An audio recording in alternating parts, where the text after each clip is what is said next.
Guiding growth empowering prosperity में हम फिर से एक नए कैटेगरी के साथ हाजिर हैं और इस कैटेगरी का नाम है active fund and passive fund.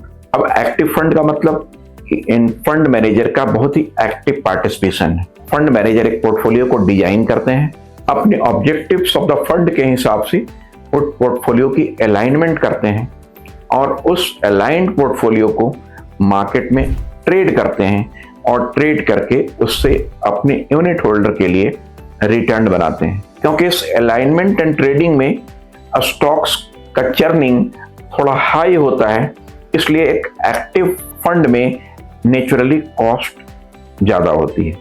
क्योंकि फंड मैनेजर उसको एक्टिवली मैनेज करते हैं तो उनकी इन्वॉल्वमेंट भी ज़्यादा होती है और इसीलिए इसको बोलते हैं एक्टिव फंड। अब इसके अपोजिट, एक्टिव का अपोजिट पैसिव से दूसरे कैटेगरी के फंड है जिसको पैसिव फंड बोलते हैं। अब पैसिव फंड क्या हुआ?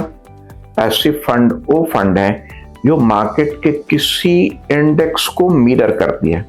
लेट्स फॉर एग्जांपल NSE का निफ्टी फंड।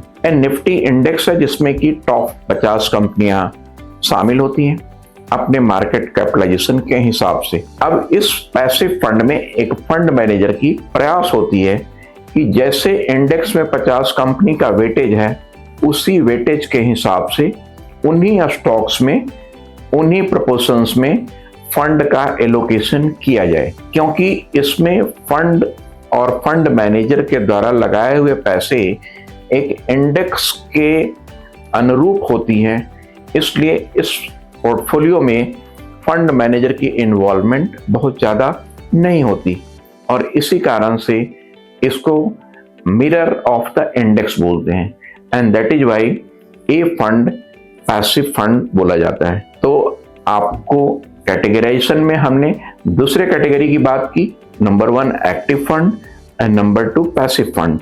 एक्टिव फंड में fund manager is actively playing with the portfolio, but in passive fund he is just replicating or mirroring the index.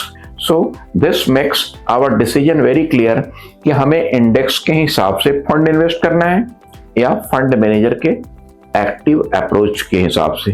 तो इन दो categorisation के बाद हम next lot में अगले series में बात करेंगे कि एक फंड जिसको हम बोलते हैं equity fund, debt fund and hybrid fund, इन तीनों कैटेगरी में आखिर बेसिक डिफरेंस क्या है, इसकी हम बात करेंगे अपने अगले सीरीज में।